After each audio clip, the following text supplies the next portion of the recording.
প্রতিরোধ ব্যবস্থার অভাবে বেশি ক্ষতি জানালো ফায়ার সার্ভিস। অনেকটাই স্বাভাবিক উড়োজাহাজ চলাচল। বিয়ার সহ 5 দাবিতে নতুন কর্মসূচি জামায়াত সহ 8 দলের। আন্দোলনকে পরিকল্পিত রাজনৈতিক প্রতারণা আখ্যা এনসিপি নেতা নাহিদের। দর কষাকষির বিষয় বানানোর অভিযোগ। জাতীয় নির্বাচনের দিন গণভোট হলে ব্যয় কমার পাশাপাশি বাড়বে ভোটার। মন্তব্য বিএনপি নেতা সালাহুদ্দিনের। জুলাই সনদে সই না করা দল স্বাক্ষর করবে বলে আশা। এবং দফায় দফায় হামলার পর ফের যুদ্ধবিরতি কার্যকরের ঘোষণা ইসরায়েলের। গাজায় দখলদার বাহিনীর হামলায় অন্তত 42 ফিলিস্তিনি নিহত। প্রাণবাহী ট্রাক প্রবেশেও নিষেধাজ্ঞা।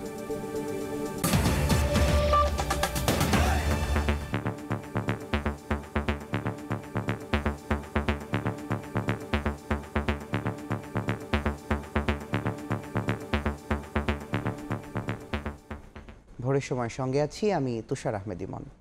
পুরান ঢাকায় টিউশনির বাসার সিঁড়ি থেকে উদ্ধার করা হয় জগন্নাথ বিশ্ববিদ্যালয়ের শিক্ষার্থী ও ছাত্রদল নেতা জুবায়েদ আহমেদের রক্তাক্ত মরদেহ। ঘটনার পরই সটকে পড়েন ওই ছাত্রী। পরে ওই মেয়ে সহ পরিবারের কয়েকজনকে হেফাজতে নেয় পুলিশ। হত্যার বিচার দাবিতে তাঁতীবাজার মোড় ও বংশাল থানার সামনে অবস্থান নিয়ে বিক্ষোভ করেন জবির শিক্ষার্থী ও ছাত্রদল নেতাকর্মীরা। খুনিদের গ্রেফতারে 24 ঘন্টার আলটিমেটাম দিয়েছেন কেন্দ্রীয় ছাত্রদল সভাপতি। সিসিটিভি ফুটেজে দেখা যাচ্ছে যে স্থানে খুন হয়েছেন জগন্নাথ বিশ্ববিদ্যালয়ের শিক্ষার্থী ও ছাত্রদল নেতা, সেখান থেকে পালাচ্ছেন দুইজন। নিহত জুবায়েদের সহপাঠীদের অভিযোগ তারাই মূল হত্যাকারী, যার সাথে জড়িত জুবায়েদ যে মেয়েকে পড়াতেন। রোববার দুপুরে পুরান ঢাকার আরমানিটোলার একটি বাসায় টিউশনি করতে গিয়ে খুন হয়েছেন জগন্নাথ বিশ্ববিদ্যালয়ের শিক্ষার্থী ও বিশ্ববিদ্যালয় শাখা ছাত্রদলের আহ্বায়ক কমিটির সদস্য জুবায়েদ আহমেদ।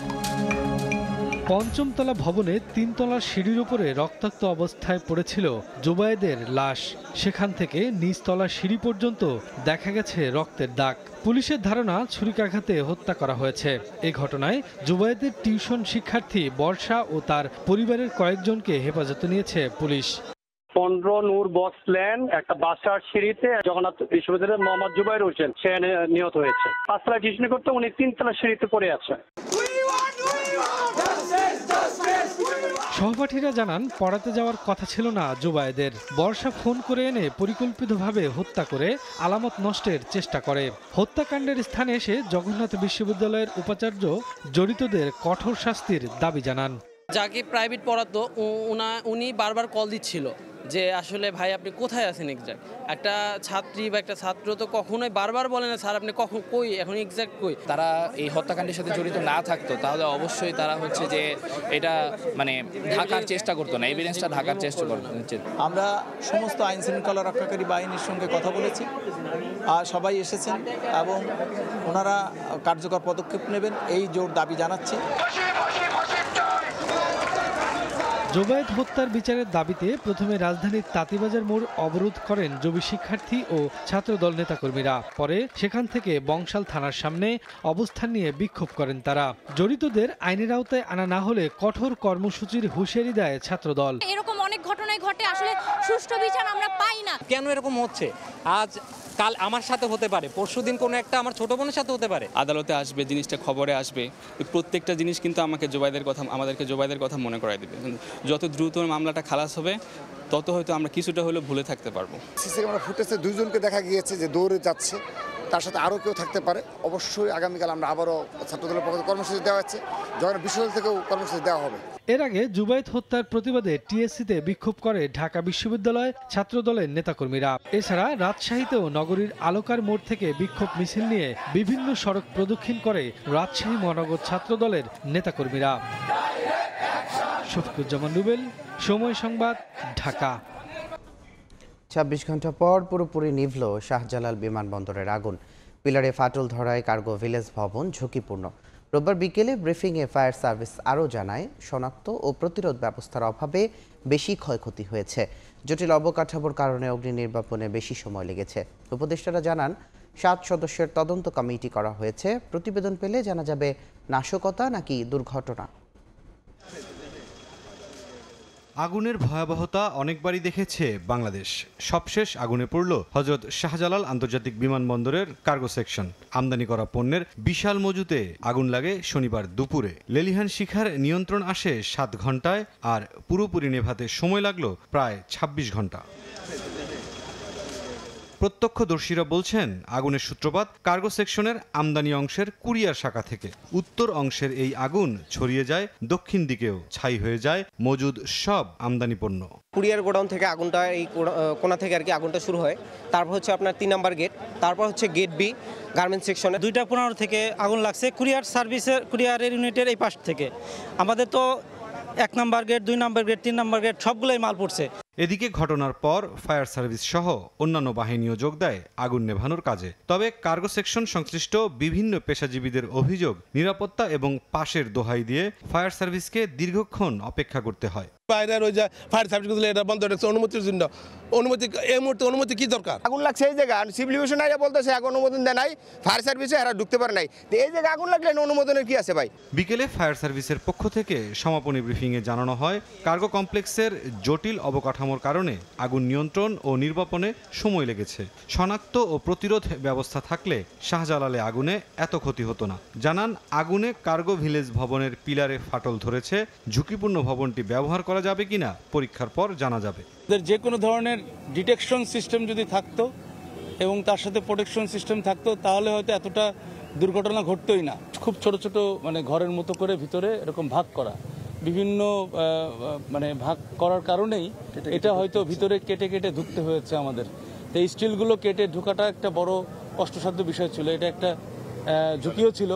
আমাদের এই চ্যালেঞ্জটা আমরা মোকাবেলা করতে পেরেছি এবং সময় লেগেছে। এদিকে ঘটনাস্থল পরিদর্শন করে বেসামরিক বিমান পরিবহন উপদেষ্টা জানান, সব অভিযোগ আমলে নিয়ে তদন্ত করা হচ্ছে, নেওয়া হচ্ছে গোয়েন্দা সংস্থার সহায়তা। আর সচিবালয় ব্রিফিংয়ে দুর্যোগ ব্যবস্থাপনা ও ত্রাণ উপদেষ্টা জানান, ঘটনা তদন্তে স্বরাষ্ট্র সচিবের নেতৃত্বে 7 সদস্যের কোর কমিটি করা হয়েছে। প্রতিবেদন পেলে জানা যাবে নাশকতা নাকি দুর্ঘটনা।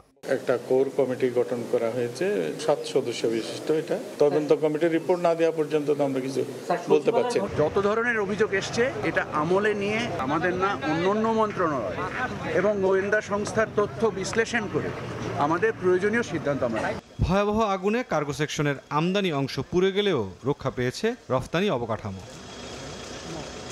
মুরসালিন হক জুনায়েদ, সময় সংবাদ, ঢাকা। অনেকটাই স্বাভাবিক হয়ে এসেছে শাহজালাল বিমানবন্দরের ফ্লাইট চলাচল। এর আগে রোববার সকাল থেকে অনেক ফ্লাইট ঢাকা ছেড়েছে 2 থেকে 5 ঘন্টা দেরিতে। কোনো কোনো উড়োজাহাজ ছাড়তে বিলম্ব হয় 18 ঘন্টাও। ফলে চরম ভোগান্তিতে পড়েন বিদেশগামীরা। চীনের বেইজিংগামী বিমানের হযরত শাহজালাল আন্তর্জাতিক বিমানবন্দর ছাড়ার নির্ধারিত সময় ছিল শনিবার রাত 10:10। সেই ফ্লাইট ঢাকা ছেড়েছে রোববার বিকেল 4টায়। এতে প্রায় 18 ঘন্টার ভোগান্তি পোহাতে হয় যাত্রীদের। খুবই বিড়ম্বনার। আমরা গতকালকে রাতে থেকে বেশ কয়েকবার আমাদের শিডিউল দিয়েছে, টাইম দিয়েছে, বাট তারপর রাতের ফ্লাইট ক্যান্সেল হয়েছে। কোম্পানিতেও আপনার অনেক সমস্যা হচ্ছে এবং আপনার এই মালিকে ফোন দিচ্ছে যে তোর দেশে কি হয়েছে। এখানে হোটেলে থাকা খাওয়া নিয়ে আমরা অনেক পেরেশানির মধ্যে ছিলাম। শাহজালাল বিমানবন্দরের কার্গো ভিলেজে ভয়াবহ আগুনের ঘটনায় রোববার বিদেশগামী যাত্রীদের বড় একটি অংশকেই পড়তে হয় এমন অভিজ্ঞতায়। আগের রাতের কিছু ফ্লাইট যেমন সকালেও ঢাকা ছাড়তে পারেনি, তেমনি সকালের অনেক ফ্লাইটকে 2 থেকে 5 ঘন্টা শিডিউল বিপর্যয়ে পড়তে হয়েছে। 16 ঘন্টা লেট মানে অনেক। আমাদের আরেকটা প্রধান সমস্যা আমাদের ট্রানজিট ফ্লাইট। ট্রানজিট কি কয়টার সময় দিব কিনা তারও নিশ্চয়তা নাই। তারা বলেছে যে না, ফ্লাইট অন টাইমে হবে, ফ্লাইট ডিলে হবে না। ওইভাবে আমরা প্রস্তুতি নিয়ে আসছি, বাট প্র্যাকটিক্যালি এসে দেখি 2 ঘন্টা ডিলে। আমরা ফোন করে বলছি, তাদেরকে বলার পর বলতেছে হ্যাঁ টিকিট ঠিক আছে। এখন এয়ারপোর্টে আসার পরে ভোগান্তি, তো আমাদের জনদুর্ভোগ না। কালকে রাতে বাসা থেকে বের হয়েছি, মানে সারা রাত থাকতে হয়েছে আর কি। একই সঙ্গে ঢাকায় ফিরতেও যাত্রীদের পড়তে হয় ভোগান্তি আর শিডিউল বিপর্যয়ে। আমাদের ফ্লাইটটা পৌঁছানোর কথা ছিল 6:55-তে, আমরা পৌঁছাচ্ছি 12:30। ভোগান্তি তো অবশ্যই, তারপরেও আপনার মনে করেন এত বড় একটা দুর্ঘটনা ঘটছে, আপনার সেটা তো মানিয়ে নিতে হবে। কার্গো ভিলেজে আগুনের ঘটনায় শনিবার 7 ঘন্টা বন্ধ থাকার পর রাত 9টা থেকে শুরু হয় উড়োজাহাজ চলাচল। ফারুক ভিয়া, রবিন, সময় সংবাদ, ঢাকা। জুলাই সনদের আইনি ভিত্তি, গণভোট ও পিআর পদ্ধতি সহ 5 দাবিতে বিক্ষোভ নতুন কর্মসূচি দিয়েছে জামায়াত সহ 8টি দল। 27 অক্টোবরের মধ্যে দাবি না মানলে বৃহত্তর আন্দোলনের হুঁশিয়ারি দিয়েছেন নেতারা। শুক্রবার জুলাই সনদে সই করেছে বিএনপি, জামায়াত সহ বেশিরভাগ রাজনৈতিক দল। সনদে সই করলেও বাস্তবায়ন সহ বেশ কিছু দাবিতে আন্দোলন চালিয়ে যাওয়ার ঘোষণা দেয় জামায়াতে ইসলামী সহ 8টি দল। 20 অক্টোবর রাজধানীতে, 25 অক্টোবর বিভাগীয় শহরে এবং 27 অক্টোবর জেলায় বিক্ষোভ মিছিল ও সমাবেশের ডাক দিয়েছে জামায়াতে ইসলামী, ইসলামী আন্দোলন, খেলাফত মজলিস সহ সমমনা দলগুলোর নেতারা। জুলাই সনদ বাস্তবায়নের আদেশ জারি করে নভেম্বরের মধ্যেই গণভোট, পিআর পদ্ধতিতে নির্বাচন, লেভেল প্লেইং ফিল্ড নিশ্চিত করা, ফ্যাসিস্ট সরকারের নির্যাতন, গণহত্যা ও দুর্নীতির বিচার এবং জাতীয় পার্টি ও 14 দলের কার্যক্রম নিষিদ্ধের দাবি জানান দলগুলোর নেতারা। আগামী 27 অক্টোবরের মধ্যে দাবি না মানা হলে দেশব্যাপী জামায়াতে ইসলামীর সেক্রেটারি জেনারেল মিয়া গোলাম পরোয়ার বলেন, গণভোট ও পিআর পদ্ধতির নির্বাচনের দাবির সঙ্গে জুলাই সনদে স্বাক্ষরের কোনো সম্পর্ক নেই। রাজনৈতিক দলগুলোর ঐক্যমতে পৌঁছানোর ভিত্তিতে সনদে স্বাক্ষর করেছে জামায়াত। জুলাই চার্টারের যে সমস্ত সংস্কারমূলক প্রস্তাবে আমরা সবাই একমত হয়েছি, স্বাক্ষরের মধ্য দিয়ে সেই সংস্কার প্রস্তাবের ব্যাপারে আমাদের একমত প্রকাশ করেছি।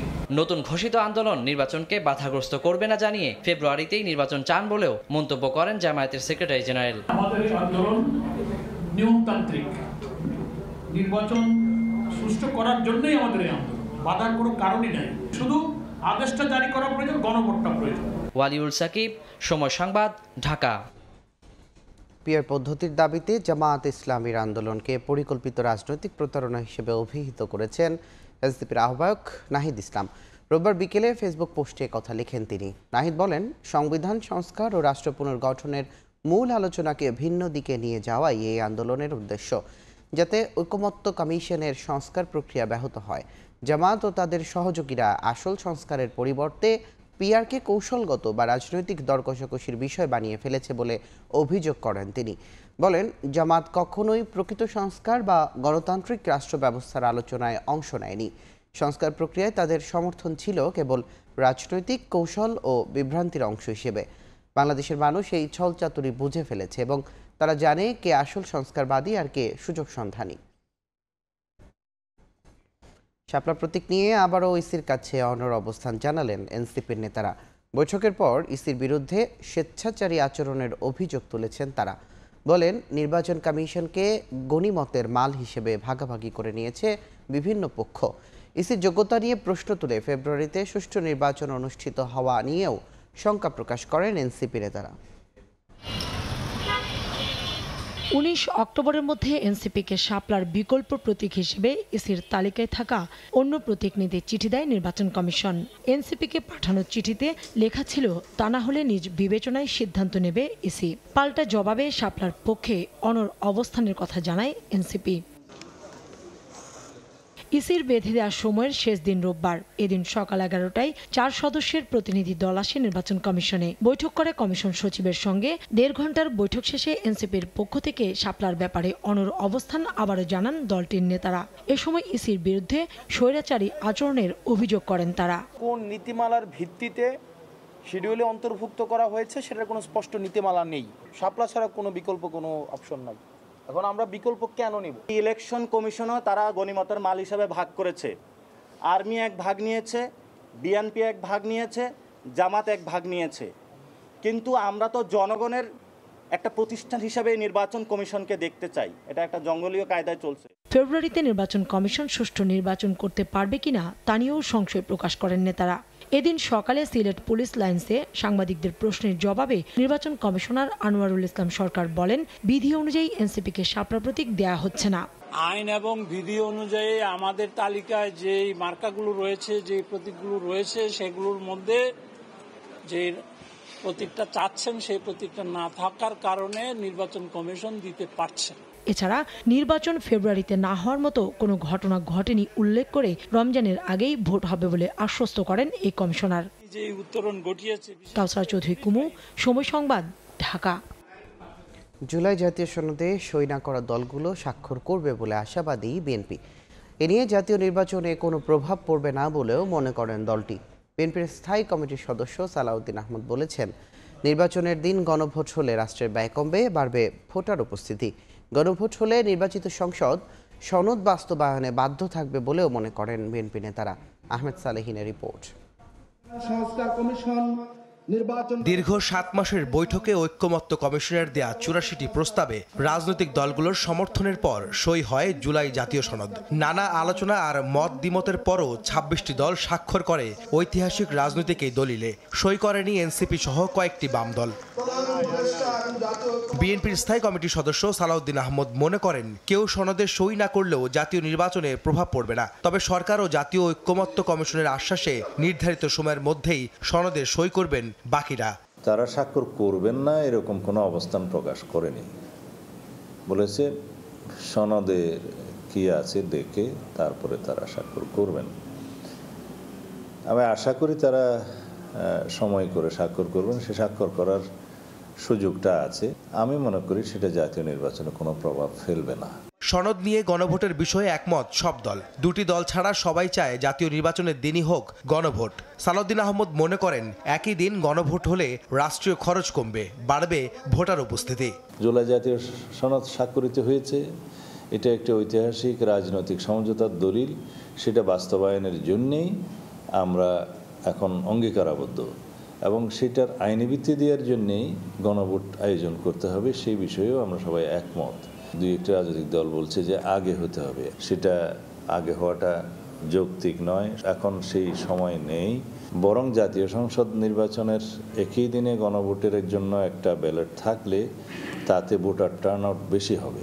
কোনো দাবি তুলে কেউ নির্বাচন বিলম্বের চেষ্টা করলে তা বিএনপি মানবে না বলেও সাফ জানান বিএনপির অন্যতম এই নীতি নির্ধারক। জাতীয় সংসদ নির্বাচনকে বিলম্বিত করার যে কোনো প্রয়াসকে আমরা স্বাগত জানাতে পারি না। আহমেদ সালেহীন, সময় সংবাদ, ঢাকা। জুলাই সনদে স্বাক্ষর করুক অথবা না করুক, আইনগত বাধা না থাকলে যে কোনো দল নির্বাচনে অংশ নিতে পারবে, একথা বলেছেন বিএনপির ভাইস চেয়ারম্যান শামসুজ্জামান দুদু। রোববার দুপুরে চুয়াডাঙ্গায় বিএনপি নেতাকর্মীদের সঙ্গে মতবিনিময় শেষে কথা বলেন তিনি। তারা এখন বিবেচনা করছে স্বাক্ষর করবে কিনা, আর জাতীয় ঐক্যমত্য কমিশন তো বলা হয়েছে পরেও স্বাক্ষর করা যাবে। আর জুলাই সনদে কেউ স্বাক্ষর করুক অথবা না করুক, যে কেউ ইচ্ছা করলে মনে করলে তার যদি আইনগত বাধা না থাকে তাহলে সে নির্বাচনে অংশগ্রহণ করতে পারবে। এখন এনসিপিকে সিদ্ধান্ত নিতে হবে তারা নির্বাচনে অংশগ্রহণ করবে কিনা। 5% বাড়ি ভাড়া বৃদ্ধির প্রজ্ঞাপন প্রত্যাখ্যান করে শিক্ষকদের শিক্ষা ভবন অভিমুখে ভুকা মিছিলে বাধা দেয় পুলিশ। সরকারের সিদ্ধান্ত মেনে নিয়ে শিক্ষকদের ক্লাসে ফেরার আহ্বান শিক্ষা উপদেষ্টার। এদিকে শিক্ষকদের সঙ্গে আলোচনায় বিএনপি মহাসচিব জানান, ক্ষমতায় গেলে এমপিওভুক্ত প্রতিষ্ঠান জাতীয়করণের বিষয়টি অগ্রাধিকার ভিত্তিতে বিবেচনা করবেন তারা। বাড়ি ভাড়া 5% বৃদ্ধি করে সরকারের প্রজ্ঞাপন উপেক্ষা করে শিক্ষা ভবন অভিমুখে ভুখা মিছিল শিক্ষক কর্মচারীদের। হাইকোর্ট মাজারের আগে মিছিল আটকে দেয় পুলিশ। বেতন ভাতা বৃদ্ধি সহ 3 দাবি আদায় ছাড়া রাজপথ না ছাড়ার হুঁশিয়ারি দেন আন্দোলনকারীরা। সেই 5% প্রজ্ঞাপন দিয়েছে, যেটা সারা বাংলাদেশের কোনো শিক্ষক সমাজ আমরা কখনোই মেনে নেব না। এই 5%-এর পক্ষে কোনো শিক্ষক সমাজ এটার পক্ষে না। আমাদের 20% বাড়ি ভাড়া, 1500 চিকিৎসা ভাতা এবং 75% উৎসব ভাতা আদায় করবো ইনশাআল্লাহ। আমরা এখনো আশা করি এবং এখনো আশাবাদী, মাননীয় প্রধান উপদেষ্টা থেকে শুরু করে শিক্ষা সংশ্লিষ্ট যারা রয়েছেন তারা শিক্ষকদের প্রতি একটু সহনশীল হয়ে আমাদের এই 3টা দাবি তারা মেনে নেবেন। এদিকে কেন্দ্রীয় শহীদ মিনারে অবস্থান কর্মসূচি থেকে সোমবার মহাসমাবেশের ডাক দিয়েছেন বেসরকারি শিক্ষা প্রতিষ্ঠানের এমপিওভুক্ত শিক্ষকরা। আমরা পরিষ্কারভাবে বলে দিতে চাই, প্রয়োজনে বাজেট পরিবর্তন হবে শিক্ষকদের জন্য, প্রয়োজনে সচিবকে বিদায় করতে হবে, প্রয়োজনে আপনার যাবে শিক্ষকরা দাবি থেকে এক চুলও তারা বিচ্যুত হবে। এদিকে সরকারের সিদ্ধান্ত মেনে নিয়ে আন্দোলনরত শিক্ষকদের ক্লাসে ফেরার আহ্বান জানিয়েছেন শিক্ষা উপদেষ্টা। শিক্ষক সমাজ তারা আমরা যতটুকু করেছি সেটাকে গ্রহণ করে তারা যেন ফিরে যান এবং ক্লাস তারা শুরু করেন। এদিকে বিএনপি মহাসচিবের সঙ্গে আলোচনা করেছেন শিক্ষক নেতারা। ক্ষমতায় গেলে এমপিওভুক্ত শিক্ষা প্রতিষ্ঠান জাতীয়করণে অগ্রাধিকার দেওয়ার আশ্বাস দেন মির্জা ফখরুল ইসলাম আলমগীর। সামদানি প্রত্যয়, সময় সংবাদ, ঢাকা। এসে ঢাকা মেডিকেল কলেজের মর্গ থেকে হস্তান্তর করা হলো মিরপুরের রাসায়নিক গুদামে আগুনে প্রাণ হারানো 16 জনের মরদেহ। রোববার রাতে ডিএনএ পরীক্ষার ফলাফলের সঙ্গে মিলিয়ে লাশ শনাক্তকরণ প্রক্রিয়া শেষ করে পুলিশ। ঢাকা মেডিকেলের মর্গের সামনে ভিড় করেন নিহতদের স্বজনরা।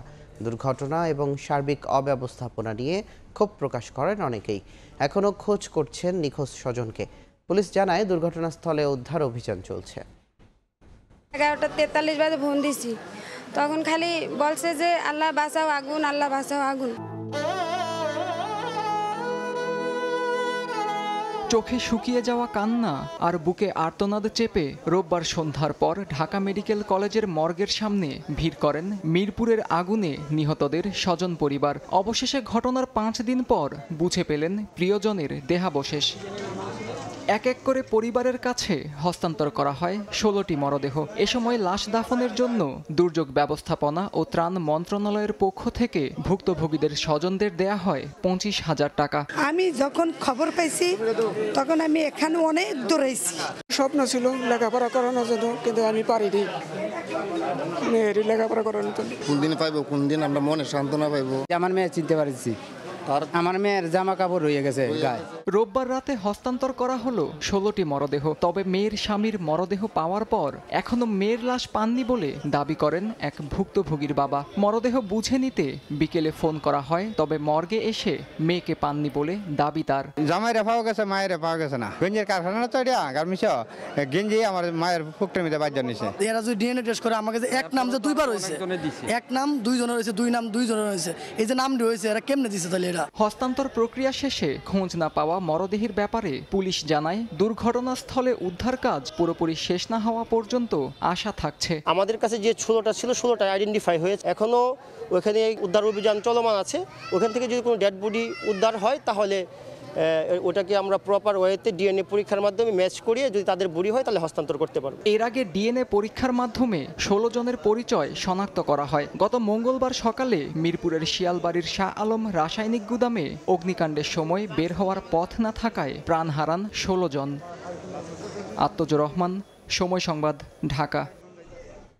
10 বছরে অকেজ বরিশাল মহানগরে স্থাপন করা সিটি কর্পোরেশনের 4 শতাধিক সিসিটিভি ক্যামেরা, এর মধ্যে কেবল সহ চুরি হয়েছে 70টির বেশি, অথচ জানেই না কর্তৃপক্ষ।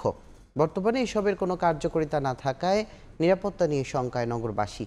বাধ্য হয়ে মহানগর পুলিশ 250-র বেশি ক্যামেরা স্থাপন করলেও তা পর্যাপ্ত নয় বলছে বিএমপি।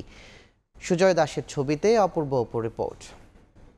পরিসংখ্যান বলছে বরিশাল বিভাগ জুড়েই হত্যা, ধর্ষণ, চুরি, ছিনতাই, ডাকাতি সবই বেড়েই চলছে। যদিও বা আইন শৃঙ্খল রক্ষাকারী বাহিনী সিসি ক্যামেরা বসিয়ে অপরাধীদের শনাক্ত করার চেষ্টা চালাচ্ছে, কিন্তু অধিকাংশ সিসি ক্যামেরাই এখন অচল হয়ে পড়েছে রক্ষণাবেক্ষণের অভাবে। 2015-16 অর্থবছরে বরিশাল শহরের 58টি স্থানে 416টি সিসিটিভি ক্যামেরা স্থাপন করে সিটি কর্পোরেশন, কিন্তু বর্তমানে একটিও সচল নেই। কেবল সহ চুরি হয়ে গেছে 70টিরও বেশি ক্যামেরা। নগরের চিত্র পর্যবেক্ষণ ও অপরাধী শনাক্তে ক্যামেরাগুলো বেশি ব্যবহার করা হতো। বর্তমানে এসবের কোনো কার্যকারিতা না থাকায় নিরাপত্তা শঙ্কায় নগরবাসী। আমাদের যদি ক্যামেরা চালু থাকে তো দুর্ঘটনা আমরা ক্যামেরার মধ্যে দেখতে পারলাম যে কে এই দুর্ঘটনা ঘটাইছে। সিসি ক্যামেরা যদি সচল থাকতো তাহলে নিরিবিলি রাত্রে গাড়ি আমরা চালাইতে পারি। এই ক্যামেরাগুলো যদি সচল থাকতো তাহলে হচ্ছে আমাদেরই উপকার হইতো, কারণ রাস্তায় অকারেন্স যে কোনো সময় হইতে পারে। তবে কি কারণে ক্যামেরাগুলো সংস্কার করা হয়নি তা জানে না সিটি কর্পোরেশন কর্তৃপক্ষ। বর্তমানে আর্থিক সংকটের জন্য নতুন ক্যামেরাও স্থাপন করা সম্ভব নয় বলে জানান সংশ্লিষ্টরা। টাকা পয়সা একটু ঘাটতি আছে, যার জন্য আমরা এগোতে পারছি না। অর্থাৎ পর্যায়ক্রমে আমরা আর্থিক সামর্থ্য প্রেক্ষিতে আমরা সামনের দিকে এগোবো আর কি। সিটি কর্পোরেশনের স্থাপিত ক্যামেরা অকেজো হওয়ায় শহরের 2 শতাধিক স্থানে গত 5 বছরে 260টিরও বেশি ক্যামেরা স্থাপন করে মহানগর পুলিশ। তবে নিরাপত্তা নিশ্চিতে আরও সিসিটিভি স্থাপন প্রয়োজন বলছেন নগর পুলিশ প্রধান। আরও কিছু ক্যামেরা আমাদের দরকার। আমরা সিটি কর্পোরেশন থেকে লিখিত চাইছিলাম যে আরও 50টা ক্যামেরা দেন, তারা দেয়নি। আর এই আমাদের যে ক্যামেরা যেগুলো আছে এগুলো আমি মোটামুটি আমাদের সচল আছে, যেমন আর অচল হলে আমরা ঠিক করি। নগরীতে সিসিটিভি স্থাপনে বরিশাল সিটি কর্পোরেশন ব্যয় করে 2.5 কোটি টাকা। অপূর্ব Apu, Somoy Sangbad, Barishal. Bangladesh university of professionals বিইউপির এক শিক্ষার্থীকে ধর্ষণের বিচার দাবিতে রাজধানীর মিরপুরে বিক্ষোভ করেছেন সহপাঠীরা। এ সময় তারা ধর্ষকদের সর্বোচ্চ শাস্তির দাবি জানান। এই ঘটনায় গ্রেফতার একজনকে 2 দিনের রিমান্ডে নিয়েছে পুলিশ। ঘটনা গত মঙ্গলবারের, কিন্তু প্রকাশ পায় তারও 2 দিন পর, যখন বৃহস্পতিবার রাতে 3 ধর্ষকের বিরুদ্ধে নারী ও শিশু নির্যাতন দমন আইনে সাভার থানায় মামলা করে ভুক্তভোগীর পরিবার। মামলার এজাহারের তথ্য বলছে, মঙ্গলবার সন্ধ্যায় সাভারে ছাত্র পড়িয়ে বাসায় ফেরার পথে ধর্ষণের শিকার হন বিউপির ওই শিক্ষার্থী।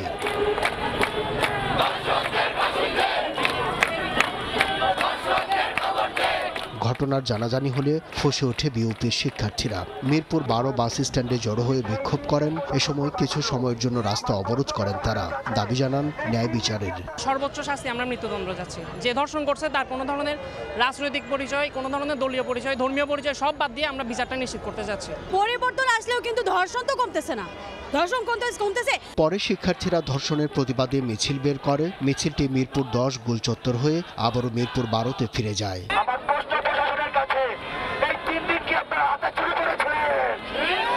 এমন ভিন্ন একটি অপরাধ যা শক্ত হাতে দমন করার কথা, সেখানে আজ আমরা ক্লাস পরীক্ষা বর্জন করে রাস্তায় দাঁড়িয়ে আছি। এরই মধ্যে ধর্ষণের ঘটনায় একজনকে গ্রেপ্তার করেছে পুলিশ। বিভিন্ন জায়গায় সাঁড়াশি অভিযান পরিচালনা করেছি এবং অভিযান পরিচালনা করে আমরা এই ঘটনায় জড়িত অন্যতম আসামি মিঠু বিশ্বাসকে আমরা গ্রেপ্তার করতে সক্ষম হই।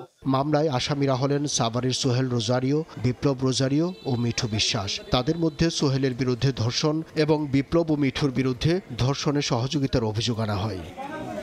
আব্দুল্লাহ শাফি, সময় সংবাদ, ঢাকা। কিশোরগঞ্জের ভৈরবে শিশুকে ধর্ষণের অভিযোগে মসজিদের মুয়াজ্জিন আব্দুল কুদ্দুসকে গ্রেফতার করা হয়েছে।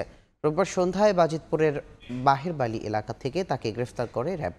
পুলিশ জানায়, 14 অক্টোবর শিশুটি মক্তবে যেতে না চাইলে বিষয়টি পরিবারের সন্দেহ হয়। জিজ্ঞাসা করলে শিশুটি যৌন হয়রানির শিকার হচ্ছে বলে অভিযোগ করেন। এ ঘটনায় 16 অক্টোবর শিশুটির মা বাদী হয়ে আব্দুল কুদ্দুসকে আসামি করে ভৈরব থানায় মামলা করেন। পরে র্যাব অভিযান চালিয়ে তাকে গ্রেফতার করে। হাসিনার আত্মীয় সাবেক চিফ হুইপ আবুল হাসনাত আবদুল্লাহর বিরুদ্ধে প্রায় 20 কোটি টাকার অবৈধ সম্পদ অর্জনের অভিযোগে মামলা করেছে দুদক। পাশাপাশি তার সন্দেহজনক অর্থ লেনদেনের তথ্য প্রমাণ পাওয়ার দাবি করেছে সংস্থাটি। একই দিন সাভার উপজেলার আলোচিত সাবেক চেয়ারম্যান রাজীবের বিরুদ্ধে মামলার অনুমোদন দিয়েছে কমিশন। বরিশাল 1 আসন থেকে 5 বার সংসদে প্রতিনিধিত্ব করেছেন শেখ হাসিনার ফুফাতো ভাই আবুল হাসনাত আবদুল্লাহ। আওয়ামী লীগ সরকারের পতনের পর তার দুর্নীতি খুঁজতে মাঠে নামে দুদক। অনুসন্ধানের পর 19 কোটি 71 লাখ টাকার অবৈধ সম্পদ ও বিভিন্ন ব্যাংকে 80 কোটি 49 লাখ টাকার সন্দেহজনক লেনদেনের অভিযোগে আবুল হাসনাত আবদুল্লাহর বিরুদ্ধে মামলা করেছে কমিশন। সাবেক সংসদ সদস্য বরিশাল 1, তার বিরুদ্ধে ঘুষ, দুর্নীতি, অবৈধ সম্পদ অর্জনের বিষয়ে দুর্নীতি দমন কমিশন একটি মামলা দায়ের করেছে। এদিকে সাভার উপজেলার আলোচিত সাবেক চেয়ারম্যান মঞ্জুরুল আলম রাজীবের বিরুদ্ধে 2 মামলার অনুমোদন দিয়েছে দুদক, যেখানে প্রায় 4.5 কোটি টাকার অবৈধ সম্পদ ও 109 কোটি টাকার মানি লন্ডারিং এর অভিযোগ আনা হয়েছে। সাবেক উপজেলা চেয়ারম্যান মঞ্জুরুল আলম রাজীব এবং তার সহযোগী হিসাবে জাকির হোসেন দুজনের বিরুদ্ধেই অবৈধ সম্পদ অর্জন এবং মানি লন্ডারিং প্রতিরোধ আইনের পৃথক 2টি মামলার অনুমোদন দিয়েছেন। একইভাবে সুপ্রিম কোর্ট কর্মকর্তা কর্মচারী কল্যাণ ট্রাস্টের সাবেক সাধারণ সম্পাদক আবুল হাশেম ও সাবেক যুগ্ম সাধারণ সম্পাদক জাহাঙ্গীর আলমের বিরুদ্ধেও মামলার অনুমোদন দিয়েছে কমিশন। তাসলিম তৌহিদ, সময় সংবাদ, ঢাকা। চট্টগ্রামের প্রবর্তক মোড়ে আবাসিক ভবনের আগুন, ফায়ার সার্ভিসের 4টি ইউনিটের চেষ্টায় নিয়ন্ত্রণে এসেছে। রোববার রাতে বেসরকারি হাসপাতাল সিএসসিআর এর পূর্ব পাশে একটি একতলা ভবনে আগুন লাগে। এই সময় আতঙ্ক ছড়িয়ে পড়ে আশেপাশের মানুষের মধ্যে। প্রাথমিকভাবে স্থানীয়রা আগুন নেভানোর চেষ্টা করে। পরে খবর পেয়ে নগরীর নন্দনকানন থেকে ফায়ার সার্ভিসের 4টি ইউনিট ঘটনাস্থলে গিয়ে আধ ঘন্টার চেষ্টায় আগুন নেভায়। ব্যবসা প্রতিষ্ঠান ভাঙচুর ও লুটপাটের মামলায় 3 ইউপি সদস্য সহ বিএনপির 6 নেতাকর্মীকে কারাগারে পাঠানো হয়েছে। রোববার দুপুরে দ্রুত বিচার আদালতের বিচারক এস.এম. শরীয়তুল্লাহ এ আদেশ দেন।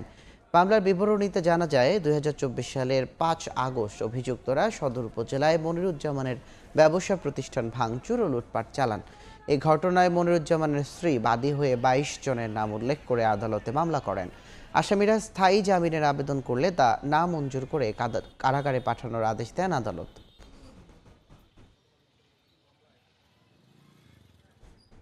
কুমিল্লার সীমান্তবর্তী এলাকার অভিযান চালিয়ে ১,১৫,৫১,০০০ টাকার অবৈধ ভারতীয় পণ্য জব্দ করা হয়েছে, তবে কাউকে আটক করা যায়নি।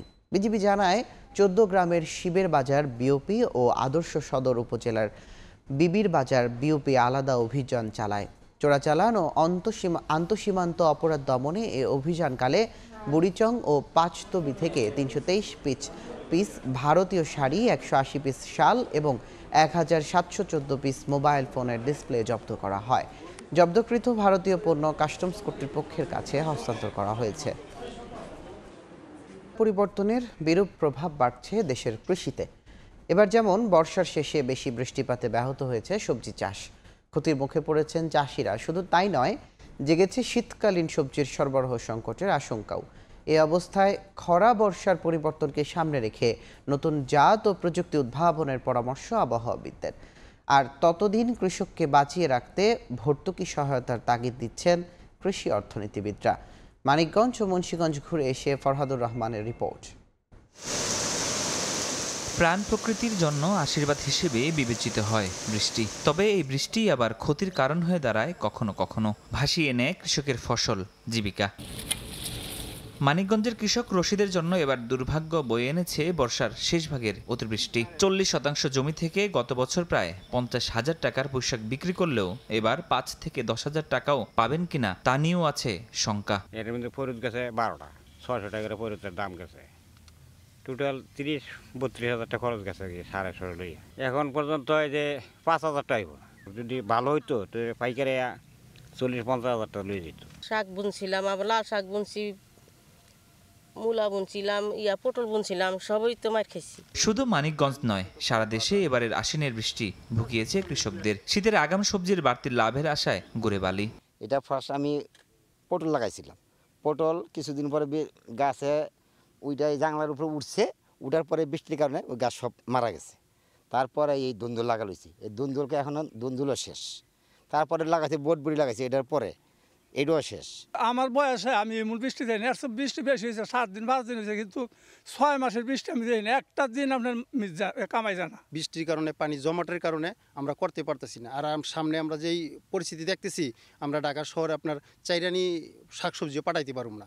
আবহাওয়াবিদেরা বলছেন, জলবায়ু পরিবর্তনের প্রভাব হিসেবে কয়েক বছর ধরেই বর্ষার শেষ দিকের বৃষ্টির পরিমাণ বাড়ছে। গ্লোবালি যে ইফেক্ট হয়েছে, এর সাথে আমাদের দেশে একটা লোকালাইজ একটা বর্ধন ইম্প্যাক্ট রয়েছে। বর্ষার শেষের দিকে বৃষ্টির প্যাটার্ন চেঞ্জ হয়েছে, অর্থাৎ বৃষ্টিটা বেড়ে যাচ্ছে। ইদানিং দেখা যাচ্ছে যে বর্ষার শেষের দিকে যে সময় মাঠে প্রচুর শাকসবজি লাগানোর সময় থাকে, এবং এটাই গত কয়েক বছর থেকে এই ধরনের একটা চেঞ্জ আসছে। বদলে যাওয়া জলবায়ুর মধ্যে কৃষকদের টিকিয়ে রাখতে সরকারি সহায়তার তাগিদ দিচ্ছেন কৃষি অর্থনীতিবিদরা। রয়েছে গবেষণা বাড়ানোর পরামর্শ।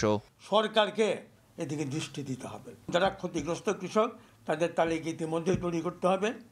কার কি ক্ষতি, সে ক্ষতি নিরূপণ করে তাদেরকে আর্থিক সহায়তা, কৃষি উপকরণের সহায়তা, ঋণের সহায়তা প্রদানের ব্যবস্থা করবে। আবহাওয়া অফিস বলছে, চলতি বছর অক্টোবরের শেষে বিদায় নেবে বর্ষা মৌসুম, তবে নভেম্বরেও হতে পারে স্বল্প ও মাঝারি বৃষ্টি। ফরহাদুর রহমান, সময় সংবাদ, ঢাকা।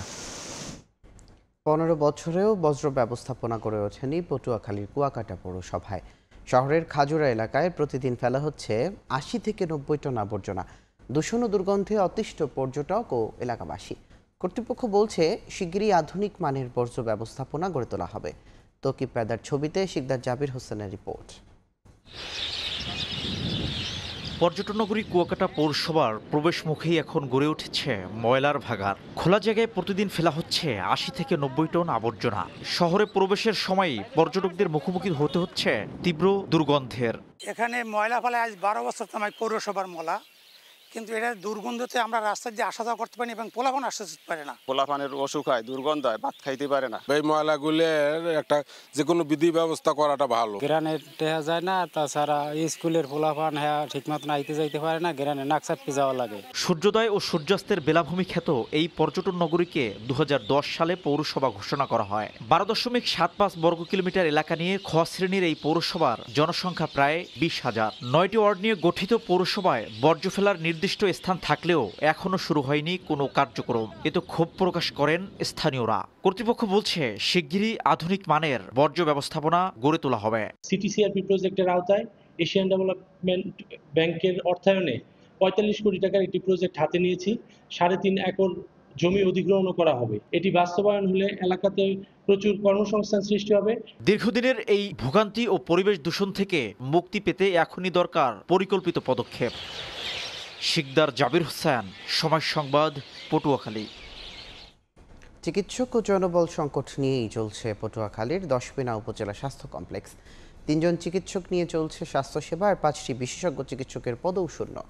রক্ষণাবেক্ষণের অভাবে নষ্ট হচ্ছে সরঞ্জামও, এতে সেবা থেকে বঞ্চিত হচ্ছেন রোগীরা। সুজন দামের ছবি এবং মোহাম্মদ মনির হোসেন বাদরের তথ্য নিয়ে রিপোর্ট। 2 লাখ মানুষের স্বাস্থ্যসেবা নিশ্চিতে 2008 সালের 31 থেকে 50 শয্যায় উন্নীত হয় পটুয়াখালীর 10 উপজেলা স্বাস্থ্য কমপ্লেক্স। তবে এখনও 31 শয্যার জনবল দিয়ে হাসপাতালটিতে চলছে সেবা কার্যক্রম। হাসপাতালে 22 জন চিকিৎসকের বিপরীতে কর্মরত আছেন মাত্র 3 জন। আবাসিক মেডিকেল অফিসার, গাইনি, মেডিসিন সহ 5টি বিশেষজ্ঞ চিকিৎসকের পদ শূন্য রয়েছে। তৃতীয় ও চতুর্থ শ্রেণীর স্বাস্থ্য সরকারি সহ 60টি পদের বিপরীতে আছেন মাত্র 22 জন। এছাড়া রক্ষণাবেক্ষণের অভাবে দীর্ঘ 5 বছর ধরে নষ্ট হয়ে পড়ে আছে এক্স-রে মেশিন সহ অধিকাংশ সরঞ্জাম। একদিকে চিকিৎসক সংকট, অন্যদিকে হাসপাতালের সরঞ্জাম বিকলের কারণে বেসরকারি হাসপাতাল ও ক্লিনিকে যেতে হচ্ছে রোগীদের। ভালো ধরনের ডাক্তারও নাই, ভালো চিকিৎসা পাওয়া যায় না, সামান্য রোগীর চিকিৎসা চলে। টেস্ট দিয়েছে, টেস্ট হাসপাতালে করে নাই, বাইরে দিয়ে করাইছি। 10 হসপিটাল ডাক্তার অনেক কম আছে, সব ধরনের চিকিৎসা হয় না। ডাক্তার যদি হয় তাহলে ওই রোগীগুলোর চিকিৎসা ভালো হয়। চিকিৎসক ও জনবল সংকটের কথা স্বীকার করে হাসপাতাল কর্তৃপক্ষ বলছে বিষয়টি ঊর্ধ্বতন কর্তৃপক্ষকে জানানো হলেও সমাধান মেলেনি। আর সিভিল সার্জন বলছেন দ্রুতই হাসপাতালে চিকিৎসক নিয়োগ দেয়া হবে। 10 জনের কাজ 4 জনে করা অনেক কষ্টসাধ্যই হয় এবং সেই সার্ভিসটা আসলে রোগীদের জন্য অনেক সময় কোয়ালিটিফুল নাও হতে পারে। যে নতুন 3000 ডাক্তার নিয়োগ পাচ্ছে, শুধু 10 না, পুরো পটুয়াখালীরই ইনশাল্লাহ আমরা ভালো সংখ্যক ডাক্তার অল্প কিছুদিন ধরে পাবো। 10 স্বাস্থ্য কমপ্লেক্সটিতে প্রতিদিন প্রায় 500 রোগী সেবা নিয়ে থাকেন। সময় সংবাদ, পটুয়াখালী। 3 মাসের প্রকল্প শেষ হয়নি প্রায় 2.5 বছরেও। সরকার পতনের পর পিরোজপুরের তারাবুনিয়া গার্ডার সেতুর কাজ শেষ না করেই পালিয়েছে ঠিকাদার। এতে ভোগান্তিতে পিরোজপুরের নাজিরপুর ও বাগেরহাটের চিতলমারী উপজেলার 1 লাখের বেশি মানুষ। প্রকল্পটিতে দুর্নীতির অভিযোগ ওঠায় তদন্ত চলছে বলে জানায় উপজেলার প্রশাসন। জিয়াউল হকের পাঠানো তথ্য ছবি নিয়ে রিপোর্ট। নদীর তীরে নির্মাণ করা হয়েছে সেতুর অ্যাবাটমেন্ট। 2 পাশে ফেলে রাখা হয়েছে নির্মাণ সামগ্রী, মরিচা ধরেছে রডগুলোতে। পিরোজপুরের নাজিরপুর ও বাগেরহাটের চিতলমারী উপজেলার সংযোগস্থল তারাবুনিয়ার এলাকার বলেশ্বর নদীতে 2023 সালের মার্চে পাকা সেতু নির্মাণ শুরু হয়, যা শেষ হওয়ার কথা ছিল 3 মাসের মধ্যে। অথচ মেয়াদ শেষ হওয়ার প্রায় 2.5 বছরে নির্মাণ হয়েছে মাত্র 2টি অ্যাপার্টমেন্ট। এলাকাবাসী বলছে ঠিকাদারি প্রতিষ্ঠান ইফতি ইটিসিএল এর মালিক ছিল বিগত সরকারের মন্ত্রী সম রেজল করিমের ঘনিষ্ঠ। মন্ত্রীর প্রভাবে নিজেদের ইচ্ছেমতো কাজ করছে তারা। 2024 সালের 5 আগস্ট সরকার পতন হলে ঠিকাদার পালিয়ে যায়। এদিকে সেতু নির্মাণ না হওয়ায় ভোগান্তিতে 2 উপজেলার 1 লাখের বেশি মানুষ। খুলনা জেলা, বরিশাল জেলা অন্তত কোন হকে 60-70টা গ্রাম আছে। এই হিন্দি সমস্ত কিছু তরকারি, মাছ, ছাগল তাও এইখান থেকে পার হয়। আওয়ামী লীগ সরকার থাকতে মন্ত্রী আমাদের সমারে জাউল করিম, তার ভাই করছে কাজটা। এখন দীর্ঘদিন ফেলানো রয়েছে, তারা তো নাই এলাকায়, দেশে নাই। স্কুলে যাতায়াতে আসতে সমস্যা হয়, পানি তলিয়ে গেলে তখন আমাদের ব্রিজটা তলায় যায়, আমরা হাঁটাচলা করতে পারি না। কয়েকদিন পর পর এই ব্রিজটা হয়ে যায়, মানে ভাঙে যায়, আবার মেরামত করতে সমস্যা হয়। যদি ব্রিজটা হতো তাহলে আমাদের খুবই উপকার হতো। নাজিরপুর উপজেলা প্রশাসন বলছে প্রকল্পটি দুর্নীতির অভিযোগ রয়েছে, এই কারণে বিষয়টি তদন্তাধীন রয়েছে। তবে থেমে থাকা প্রকল্পগুলোর তালিকা স্থানীয় সরকার বিভাগে পাঠানো হয়েছে। এ বিষয়ে এলজিইডির উপজেলা বা জেলা অফিসের কোনো কর্মকর্তা ক্যামেরার সামনে কথা বলতে রাজি হননি। দুর্নীতির অভিযোগ যেই প্রকল্পগুলোতে রয়েছে সেই প্রকল্পগুলোতে আপাতত বরাদ্দ স্থগিত রয়েছে। এই প্রকল্পের দুর্নীতির অভিযোগ সমাধান আশা করছি খুব দ্রুত সম্ভব হবে। প্রকল্পগুলো আবার সেখানে পুনরায় বরাদ্দ দেওয়া হবে। 35 মিটার দীর্ঘ তারাবুনিয়ার গার্ডার সেতুর নির্মাণ ব্যয় ধরা হয় 3,51,14,000 টাকা। সময় সংবাদ, পিরোজপুর। সংস্কারের অভাবে চলাচলের অনুপযোগী হয়ে পড়েছে ঝালকাঠি পৌরসভার গুরুত্বপূর্ণ 16টি সড়ক। পৌরবাসীর অভিযোগ, বিষয়টি কর্তৃপক্ষকে জানানো হলেও মিলছে না সমাধান। এতে চরম ভোগান্তিতে আছেন তারা। শিগগিরই সড়ক সংস্কারের আশ্বাস কর্তৃপক্ষের। পলাশ রায়ের পাঠানো তথ্য, শামীম হোসেনের ছবি নিয়ে রিপোর্ট। খানাখন্দে ভরা সড়ক, বেশিরভাগ অংশের কার্পেটিং উঠে গেছে। বৃষ্টিতে সৃষ্টি হয়েছে জলাবদ্ধতা। দীর্ঘদিন সংস্কারের অভাবে বেহাল দশা ঝালকাঠি পৌরসভার গুরুত্বপূর্ণ 16টি সড়কের। ছোট বড় গর্ত সৃষ্টি হয়ে অনেক অংশ চলাচল অনুপযোগী হয়ে পড়েছে। পৌরবাসী বলছেন, বিষয়টি কর্তৃপক্ষকে জানানো হলেও মিলছে না সমাধান। এতে চরম ভোগান্তিতে আছেন তারা। অনেক রাস্তায় আছে যে আমরা রিক্সা নিয়ে কি জন্য, রাস্তাটা এত খারাপ, হাইটে দিতে হয়। আমরা বহুবার প্রশাসনের শরণাপন্ন হয়েছি, ইলেকট্রনিক্স মিডিয়ার মাধ্যমে আমরা দৃষ্টি আকর্ষণ করার চেষ্টা করেছি, কিন্তু কোনো লাভ হয়নি। এরকম রাস্তা 3 সাইডে, এতে গাড়ি ঘোড়ার 2 সপ্তাহের মধ্যে লিক হয়। এখানেরটাই এই অবস্থা। আমরা ভিতরে বহু রাস্তা আছে যে রাস্তা চলাচলের কোনো উপযোগী নাই মানুষের। পৌরসভার কোনো সুবিধা থেকে, বিশেষ করে রাস্তার সুবিধা থেকে আমরা পুরোপুরি বঞ্চিত। মানুষ চলাচল করে, এদিকে আসতে চায় না, রিক্সাওয়ালা আসতে চায় না। পৌরসভা কর্তৃপক্ষ বলছে, এর মধ্যে 5টি সড়কের জন্য বরাদ্দ এসেছে। পর্যায়ক্রমে সব সড়কের সংস্কারের আশ্বাস সংশ্লিষ্ট কর্মকর্তার। আমাদের এই প্রত্যেকটা রাস্তায় আমাদের সিটি সিআরপি প্রকল্পের প্রথম ও দ্বিতীয় এবং তৃতীয় ফেজে এটা অ্যাপ্রুভ করা আছে। ইতিমধ্যে প্রথম পর্যায়ের কাজ 5টি রাস্তার কাজ শেষ পর্যায়ে আছে, দ্বিতীয় পর্যায়ে 3টি এবং সর্বশেষ পর্যায়ে আমরা 8টি, 11টি রাস্তা হয়ে গেলে এই শহরে আসলে আর কোনো রাস্তা ব্যবহার অনুপযোগী থাকবে না এবং জনগণের ভোগান্তি অনেকাংশেই লাঘব হবে। পৌর কর্তৃপক্ষের তথ্য মতে, সড়কের বেহাল দশার কারণে ভোগান্তিতে আছেন পৌরসভার 50,000 বাসিন্দা। সময় সংবাদ, ঝালকাঠি। সময়। বর্তমানে জানমাল কারখানার কোনো নিরাপত্তা নেই। এভাবে চলতে থাকলে ব্যবসায় টিকে থাকাই সম্ভব না বলে জানিয়েছেন Bangladesh textile mills association BTM এর সভাপতি। ব্যবসাকে টেকসই আর রফতানি আয় বাড়াতে সরকারের নীতিগত সহায়তা চায় Bangladesh garment buying house association BGBA। Shahjalal আন্তর্জাতিক বিমানবন্দরের কার্গো ভিলেজে অগ্নিকাণ্ডে ক্ষতিগ্রস্ত পোশাক কারখানায় ঘুরে দাঁড়াতে BGBA-কে পাশে চায় BGMEA। এই নীতিমালাটা অতি জরুরি যে বাইং হাউস যখন একটি সেলস কন্ট্রাক্ট দিবেন, এই সেলস কন্ট্রাক্টের সাথে BGBA মেম্বারশিপ অবশ্যই ব্যাংকে সাবমিট করতে হবে, নালে ব্যাংক কোনো এলসি করবে না। দেশের তৈরি পোশাক খাতের রপ্তানি আয় বাড়াতে ও শিল্পকে প্রতারণার হাত থেকে রক্ষা করতে এভাবেই Bangladesh garment buying house association BGBA-এর গুরুত্ব তুলে ধরেন উদ্যোক্তা ও জনপ্রিয় চিত্রনায়ক অনন্ত জলিল। আমার লাইফে একটা বাইং হাউসের কাজ করেছিলাম প্রথমে 2019-এর আগের কথা বলতেছি, $5 মিলিয়ন পেমেন্ট আসে, ওই বাইং হাউসই উদাও হয়ে চলে গেছে। এ সময় হযরত শাহজালাল আন্তর্জাতিক বিমানবন্দরের কার্গো ভিলেজে অগ্নিকাণ্ডের ঘটনায় ক্ষতিগ্রস্ত পোশাক কারখানা ঘুরে দাঁড়াতে BGBA-এর আন্তরিক সহযোগিতা চায় BGMEA। BGBA থেকে অলরেডি আমরা একটা সার্কুলার ইস্যু করেছি, যেখানে আমরা সব ডাটা কালেকশন করছি যে কোন কোন ফ্যাক্টরি কিভাবে ক্ষতিগ্রস্ত হয়েছে। আপনাদের সহযোগিতা লাগবে যে ওই ফ্যাক্টরিগুলো জানি সেই লিড টাইমটা পায় এবং সেটাকে রিপ্লেস করার স্বার্থে সেটা আপনারা সহযোগিতা করবেন আপনাদের মেম্বারদের মাধ্যমে, আশা করি। রোববার সন্ধ্যায় রাজধানীর একটি হোটেলে BGBA-এর আগামী নির্বাচনী জোট হিসেবে ভিশনারি অ্যালায়েন্সের আত্মপ্রকাশ উপলক্ষে আয়োজিত এই অনুষ্ঠানে দেশের রপ্তানি আয় বাড়াতে সরকারের নীতি সহায়তা বাড়ানোর তাগিদ দেন সংগঠনটির সভাপতি। এখন আমরা বৈধভাবে আমরা বলছি give me $1 will give $1 million. আমরা গভর্নমেন্টের কাছ থেকে আমাদের বেতন চাই না, আমাদের অফিস ভাড়া চাই না, আমরা চাই পলিসি সাপোর্ট। আপনি আমাকে পলিসি সাপোর্ট দেন, আপনাদের বৈদেশিক মুদ্রা নিয়ে দেব, আপনার এক্সপোর্ট আমরা বাড়িয়ে দেব। অনুষ্ঠানে অংশ নিয়ে বাংলাদেশ টেক্সটাইল মিলস অ্যাসোসিয়েশন BTM-এর সভাপতি তুলে ধরেন ব্যবসায়ীদের বর্তমান দুরবস্থার চিত্র। এয়ারপোর্ট হচ্ছে সবচেয়ে সুরক্ষিত এলাকা, সেখানে যদি আমাদের সম্পদ সুরক্ষিত না থাকে তাহলে বাংলাদেশের কোন জায়গায় আমরা সেই? আজকে আমাদের জানের নিরাপত্তা নেই, আমাদের ফ্যাক্টরির নিরাপত্তা নেই, আমাদের মালের নিরাপত্তা নেই। আমরা কোন দেশে বসবাস করতেছি, কি ধরনের ব্যবসা করতেছি, অদূর ভবিষ্যতে আমাদের কোন দিকে যাব আমরা জানি না। প্রতিনিয়ত ব্যবসা বন্ধ হচ্ছে। বাংলাদেশকে তৈরি পোশাকের নিরাপদ গন্তব্য হিসেবে ক্রেতাদের পছন্দ তালিকার শীর্ষে রাখতে ঐক্যবদ্ধভাবে কাজ করার অঙ্গীকার করেন বিভিন্ন সংগঠনের নেতারা। কামরুল হাসান সবুজ, সময় সংবাদ, ঢাকা। বাংলাদেশে বিনিয়োগের অসংখ্য সুযোগ তৈরি হয়েছে বলে জানিয়েছেন বাংলাদেশে নিযুক্ত দক্ষিণ কোরিয়ার রাষ্ট্রদূত পার্ক ইয়ং সিক। বিশেষ করে চামড়া শিল্প, ICT ও ওষুধ খাতে বড় সম্ভাবনা দেখছে দেশটি। রোববার বাংলাদেশে কোরিয়ান বিনিয়োগকারীদের সিএসআর কার্যক্রম বিষয়ক সেমিনারে এসব কথা বলেন তিনি।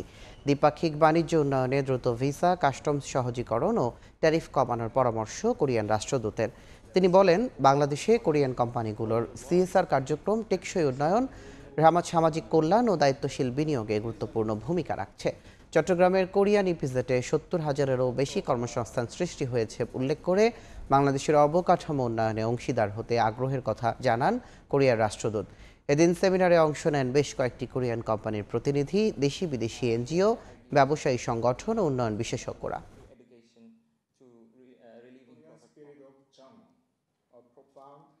Bangladesh needs to improve business environment for making efforts such as timely visa insurance and renewal. Seamless customs clearance, reduction of high tariff on raw materials and intermediate goods, ICT products, leather goods, light industry products, and pharmaceuticals can be further exported to Korea. ভোরের সময় এই ছিল আমার কাছে। পরবর্তী সংবাদগুলো জানাতে সঙ্গে থাকবেন মাহাদি ধ্রুব। তুষার, আপনাকে ধন্যবাদ।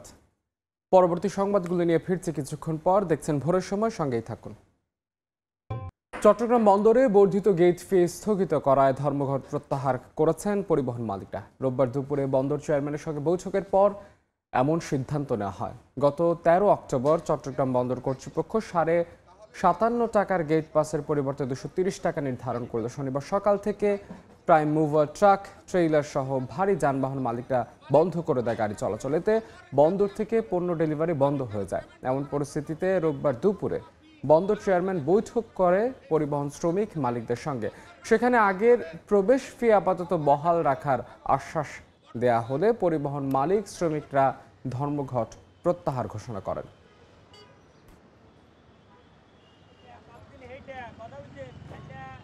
চট্টগ্রামে ফুটপাত হকার মুক্ত করতে অভিযান চালিয়েছে সিটি কর্পোরেশন। রোববার দুপুরে নগরের স্টেশন রোড, নিউ মার্কেট ও রিয়াজউদ্দিন বাজারে চলে উচ্ছেদ অভিযান। City mayor doctor Shahadat Hossain এতে অংশ নেন।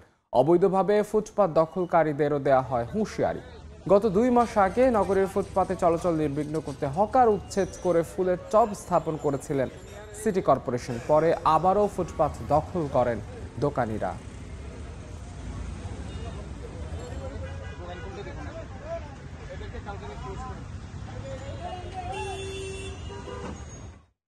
সিলেট নগরীর প্রধান সড়কগুলোতে হকার বসতে পারবে না বলে ঘোষণা দিয়েছে জেলা প্রশাসন। ঘোষণার পরপরই রোববার সকাল থেকে বদলে যায় ফুটপাত ও সড়কের চিত্র। গুরুত্বপূর্ণ সড়কগুলোতে হকার না বসা অনেকটাই পরিচ্ছন্ন ও চলাচলযোগ্য হয়ে উঠেছে পরিবেশ। প্রশাসনের এই উদ্যোগকে স্বাগত জানায় নগরবাসীও। সন্ধ্যায় জেলা প্রশাসক ও পুলিশ কমিশনের উপস্থিতিতে নগরীর জিন্দাবাজার ও বন্দরও চলে অভিযান। দীর্ঘদিন ধরে সিলেট নগরের ফুটপাত ও প্রধান সড়কগুলো দখল করে রেখেছিল হকাররা। যানজট, বিশৃঙ্খলা আর দুর্ভোগ ছিল নগরীর নিত্যদিনের চিত্র।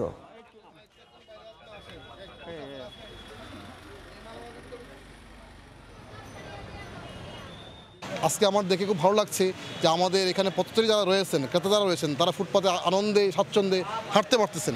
এবং আমরাও হেঁটেছি, আমাদের কাছে ভালো লেগেছে। এই শহরে যে গিঞ্জি অবস্থা ছিল হকার দেশি, আজকে হকার সেখানে নেই। তো আমি অনুরোধ করব আমাদের যারা হকার রয়েছেন তাদের জন্য নির্দিষ্ট যে জায়গাটা ঠিক করে দেওয়া হয়েছে লালদিঘির মাঠে, সেখানে তারা যাবেন এবং আমাদের ক্রেতারাও সেখানে যাবেন, আমরাও মাঝে মধ্যে সেখানে যাব। সরবরাহ কম থাকায় বগুড়ার মহস্থানগড় মোকামে বেড়েছে সবজির দাম। বিস্তারিত জানাতে সেখানে আছেন রিপোর্টার আব্দুল আওয়াল। সরাসরি যাচ্ছে তার কাছে। আওয়াল, দেশের সবচাইতে বড় সবজির মোকাম মহাস্থানগড় হাটে কিন্তু আগাম জাতের যে শীতকালীন সবজি সেগুলোর সরবরাহ আসতে শুরু করেছে। তবে এই সরবরাহ এখন পর্যন্ত কম থাকায় বেশিরভাগ যে সবজিগুলো আগাম জাতের এসেছে শীতকালীন সেগুলো কিন্তু চড়া দামে বিক্রি হচ্ছে। বিশেষ করে আমরা দেখেছি যে ফুলকপি আজকে মহাস্থানগড় হাটে ৭৫ টাকা কেজিতে পাইকারিতে বিক্রি হচ্ছে। এছাড়াও সিম, সজনা ১৫০ টাকার উপরে কেজিতে বিক্রি হচ্ছে। এর পাশাপাশি কিন্তু অন্যান্য যে শীতকালীন সবজিগুলো রয়েছে, বিশেষ করে যে করলা বা যে অন্যান্য শীতকালীন সবজি হিসেবে টমেটো, গাজর এসেছে, এগুলো কিন্তু কেজিতে 100 টাকার ওপরে বিক্রি হচ্ছে। তবে দাম কম রয়েছে মূলা এবং কচুর বই। মূলা কিন্তু কেজিতে মাত্র 20 টাকায় এবং কচুর বই যেটি রয়েছে এটি 17 থেকে 18 টাকা পর্যন্ত কেজিতে বিক্রি হচ্ছে। পাশাপাশি কিন্তু মিষ্টি লাউ, সাঁচি লাউ সহ যে অন্যান্য সবজিগুলো রয়েছে এগুলোর দাম কিন্তু আসলে 30 থেকে 40 টাকা বা এর মাঝে আসলে পাইকারিতে রয়েছে। এবং যারা এখানে বিক্রেতা আছেন তারা বলছেন মূলত আসলে এই যে বিভিন্ন সময়ে যে আবহাওয়ার ঘাটতি হয়েছে, অর্থাৎ বৈরী আবহাওয়ার কারণে কিন্তু শীতকালীন যে সবজিগুলো এই সময়টাতে বাজারে অধিক মাত্রায় আসার কথা সেটি সরবরাহ কিন্তু একেবারে কম বললেই চলে। এবং যে আগামী মাসের শুরু থেকে এই যে শীতকালীন সবজিগুলো রয়েছে সেগুলোর সরবরাহ কিন্তু অনেকটাই স্বাভাবিক হয়ে আসবে বলে দাবি করছে। এতে করে কিন্তু বাজারে যে সবজির ঘাটতি রয়েছে এবং যে দামের প্রভাবটা আসলে ঊর্ধ্বমুখী রয়েছে সেই প্রভাবটা কিন্তু ধীরে ধীরে কমতে থাকবে এবং বাজারে যে অন্যান্য শীতকালীন সবজিগুলো রয়েছে সেগুলো ওর যে বাড়তি যোগানের সঙ্গে সঙ্গে কিন্তু দাম নিয়ন্ত্রণে আসতে শুরু করবে। এবং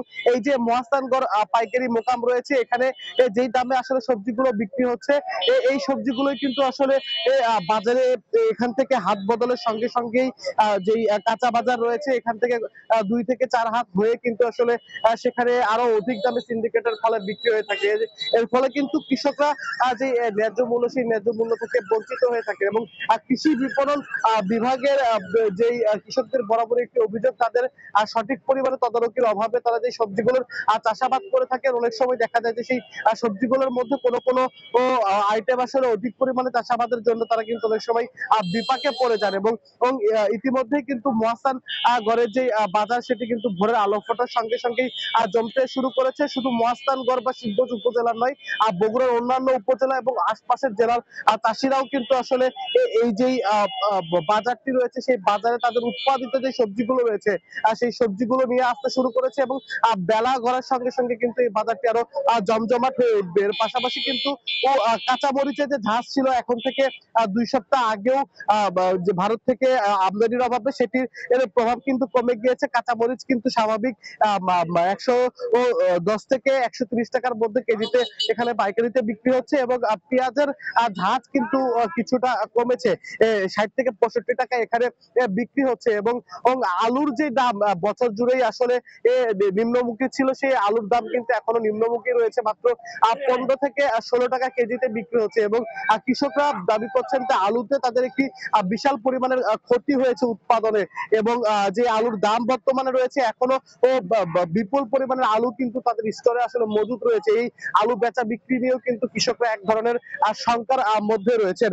এবং কৃষকরা যেমনটি বলছেন যে এই যে বাজারে যে উৎপাদিত সেই সবজিগুলো তারা নিয়ে আসছেন এখান থেকে আসলে সঠিক তদারকির মাধ্যমে যদি খুচরা বাজারে এই সবজিগুলো সরবরাহ করা সম্ভব হয় সেক্ষেত্রে কিন্তু আসলে সিন্ডিকেটের প্রভাব কমে আসবে এবং সাধারণ মানুষ যারা রয়েছেন তারা কিন্তু আসলে খুব ন্যায্য মূল্যে এবং অল্প দামের মধ্যে সেই সবজিগুলো আসলে তারা কিনতে পারবেন। মূলত আসলে কৃষি বিপণন বিভাগ যে রয়েছে, কৃষি বিপণন বিভাগের সঠিক তদারকির অভাবেই কিন্তু আসলে এই যে হাত বদল, এই হাত বদলের সঙ্গে সঙ্গে সিন্ডিকেটের ফলে কিন্তু অনেকটাই বেশি দামে কিন্তু আসলে যে সাধারণ মানুষ রয়েছে সেই সাধারণ মানুষদেরকে সবজিগুলো কিনতে হয়। এবং এই যে মহাস্থানগড় বাজারে যেখানে আসলে কৃষকরা সকাল থেকেই পণ্যগুলো নিয়ে আসতে শুরু করেছেন, তাদের কিন্তু যে বিভিন্ন ধরনের যানবাহন গুলো রয়েছে এর মধ্যে অটো ভ্যান, ভটভটি সহ লসিমন পরিমনে করে তাদের যে উৎপাদিত পণ্যগুলো সেগুলো বাজারে আনা শুরু করেছেন। এবং এখন যেই ভোরের আলো ফোটার সঙ্গে সঙ্গে বেচা বিক্রি শুরু হয়েছে, সেই বেচা বিক্রি কিন্তু বেলা গড়াবে 11টা 12টা পর্যন্ত কিন্তু জমজমাট ভাবে এখানে আসলে বেচা বিক্রি চলবে। এবং ফুলকপির যে সরবরাহ শুরু হয়েছে কৃষকরা আশা করছেন যে দ্রুত সময়ের মধ্যে বাঁধাকপি সহ অন্যান্য যে আগাম শীতকালীন সবজিগুলো রয়েছে সেগুলোর সরবরাহ কিন্তু বাজারে স্বাভাবিক হবে। এবং ইতিমধ্যে এখান থেকে প্রায় 30 থেকে 35টি ট্রাকে করে উৎপাদিত সবজিগুলো দেশের বিভিন্ন প্রান্তে চলে যাচ্ছে। এবং এই যে ট্রাকে করে সবজিগুলো যাচ্ছে এই পরিমাণ কিন্তু আরো বাড়বে এবং 60 থেকে 70টি ট্রাকে করে শীতকালীন সময় কিন্তু দেশের বিভিন্ন প্রান্তে মহাস্থান থেকে সবজিগুলো পৌঁছে যাবে। তো বগুড়া থেকে সবজির বাজার নিয়ে এই ছিল আমার কাছে সর্বশেষ। বগুড়ার মহস্থানগড় থেকে সবজির বাজারের সবশেষ খবর জানাচ্ছিলেন সহকর্মী আব্দুল আওয়াল। শেরপুরের সীমান্ত এলাকায় সন্ধ্যা হলেই নেমে আসে হাতির পাল। ধান পাকার সময় ঘনিয়ে আসায় শ্রীবর্দী, ঝিনাইগাতি ও নালিতাবাড়ী উপজেলায় শুরু হয় বন্য হাতির আক্রমণ। খাবারের সন্ধানে নেমে আসছে ফসলের মাঠে। সাবার করছে অসহায় কৃষকের বেঁচে থাকার একমাত্র অবলম্বন ধানের ক্ষেত। শহীদুল ইসলাম হীরার তথ্য, বাবু চক্রবর্তীর তোলা ছবিতে রিপোর্ট। ধান ক্ষেতের চারধারে এভাবেই আগুন জ্বালিয়ে কষ্টের ফসল রক্ষার চেষ্টা শেরপুরের 3 উপজেলার সীমান্ত এলাকার কৃষকের। তবুও রক্ষা করা যাচ্ছে না ঘাম ঝরানো কষ্টের ফসল। সন্ধ্যা হলেই শ্রীবর্দী, ঝিনাইগাতি ও নালিতাবাড়ির পাহাড়ি সীমান্ত এলাকায় ধান খেতে নেমে আসে 40 থেকে 50টি বন্য হাতির পাল। খেয়ে এবং পা দিয়ে মারিয়ে নষ্ট করে একরের পর একর ফসলের ক্ষেত। দিন বা রাতে হাতির পাল লোকালয়ে হানা দিলে ঢাকঢোল পিটিয়ে মশাল জ্বালিয়ে হই হুল্লোড় করে ফসল রক্ষা করতে গিয়ে এই জনপদে হাতি ও মানুষের যুদ্ধে কখনো প্রাণ হারিয়েছে হাতি, কখনো বা মানুষ। নিজেদের ফসল রক্ষায় কয়েক দশক ধরে চলা যুদ্ধের নিরসন চায় পাহাড়ি জনপদের মানুষগুলো। 10 থেকে 15 একর জমি আমাদের রাত্রে ধান খাইছে হাতি। আমার 1.5 একর জমি কটরা, এইভাবে যদি ক্ষতিগ্রস্ত করে তাহলে আমাদের অবস্থাটা কি হয়ে যাবে। আমাকে হাতে পাড়া দিয়ে আমার পা ভেঙে দিছে, তারপর থেকে আমি নাড়ি ভর দিয়ে হাঁটি। হাতির আক্রমণে ধান বা সবজি ক্ষেতের বা ঘর বাড়ির ক্ষতি হলে সরকারিভাবে ক্ষতিপূরণ দেওয়ার আশ্বাস বন বিভাগের। সবাই যৌথভাবে আমরা হাতিগুলো তাড়াইয়ে পাহাড়ে জঙ্গলে পাঠিয়ে দেওয়ার চেষ্টা করি। ওদের আবেদন করবে ক্ষতিগ্রস্ত, আমরা এটা দেখে আমরা তাদেরকে ক্ষতিপূরণ দিচ্ছি। বন বিভাগের তথ্য মতে 2014 সাল থেকে এ পর্যন্ত হাতির আক্রমণে 30 জন মানুষের মৃত্যু হয়েছে। অপরপক্ষে মারা গেছে 28টি হাতি। হাতির আক্রমণে আহত, নিহত এবং ফসল সহ ঘরবাড়ি ক্ষতিগ্রস্তদের ক্ষতিপূরণ দেওয়া হয়েছে প্রায় 1 কোটি টাকা। সময় সংবাদ, শেরপুর। চলছে ইলিশ প্রজননের মৌসুম। ডিম ছাড়ার পরিবেশ নিশ্চিত করতে মা ইলিশ সংরক্ষণে অভয়াশ্রমে সব ধরনের মাছ ধরা নিষিদ্ধ। রোববার দুপুর থেকে চাঁদপুরের পদ্মা ও মেঘনার অভয়াশ্রমে সেনাবাহিনী, জেলা ও নৌবাহিনী, কোস্টগার্ড, মৎস্য বিভাগ ও প্রশাসন যৌথ উদ্যোগে চালানো হয় মা ইলিশ সুরক্ষা অভিযান। অভয়াশ্রমে প্রশাসনের কর্মকর্তাদের দেখে পালিয়ে যায় জেলেরা। এদিকে সদরের বহরিয়া, হরিণাঘাট ও হাইমচরের চরভৌরি এলাকায় নদী পাড়ে জেলেদের সঙ্গে মতবিনিময় করেছে কর্মকর্তারা।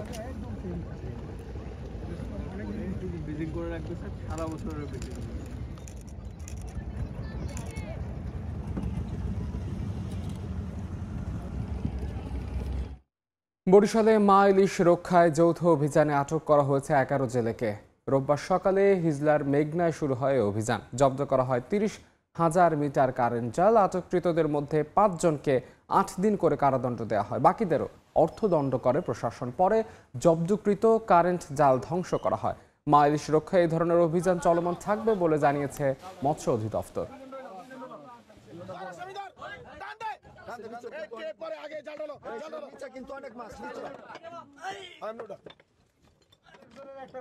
বরগুনায় অবৈধ ট্রলিং বোট দিয়ে মাছ শিকার বন্ধের দাবিতে মানববন্ধন হয়েছে।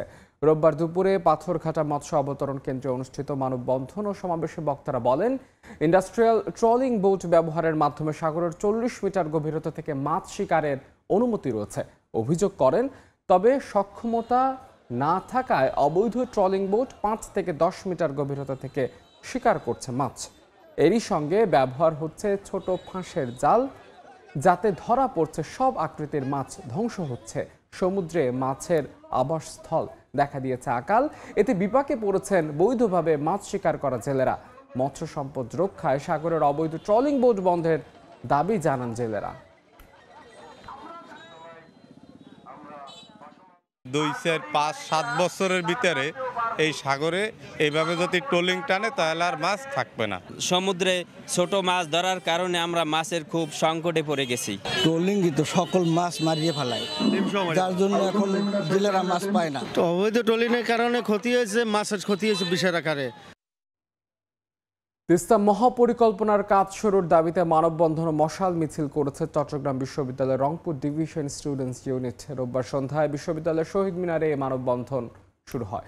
এ সময় স্লোগান মুখর হয়ে পড়ে শহীদ মিনার এলাকা।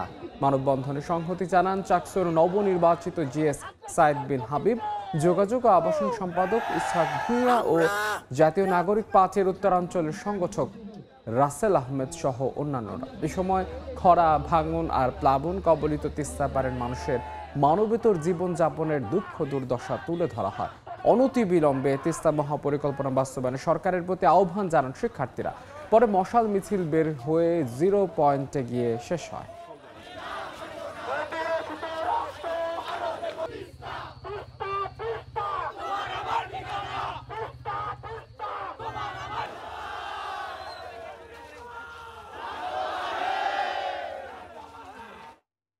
ভোরের সময় আরও থাকছে। 38টি দেশ থেকে 5 লাখ শ্রমিক নেবে ইতালি। স্পন্সর ভিসায় 23 অক্টোবর থেকে আবেদন শুরু। দালালের খপ্পর থেকে বাঁচতে সতর্ক থাকার আহ্বান প্রবাসী বাংলাদেশিদের। এশিয়ার মধ্যে সবচেয়ে বড় শ্মশান দীপাবলি অনুষ্ঠিত হলো বরিশালে। অন্ধকার ফুঁড়ে জ্বলে ওঠে হাজারো প্রদীপ। প্রয়াত প্রিয়জনের শ্রদ্ধাভরে স্মরণ করেন সনাতন। 200 বছর ধরে এই আয়োজন দেখতে ঢল নামে মানুষের। অন্ধকার ভেদ করে আলোর ছটা, প্রদীপের আলোয় আলোকিত প্রায় 6 একরের শ্মশান, যেখানে অন্তত 70,000 সমাধি মঠ।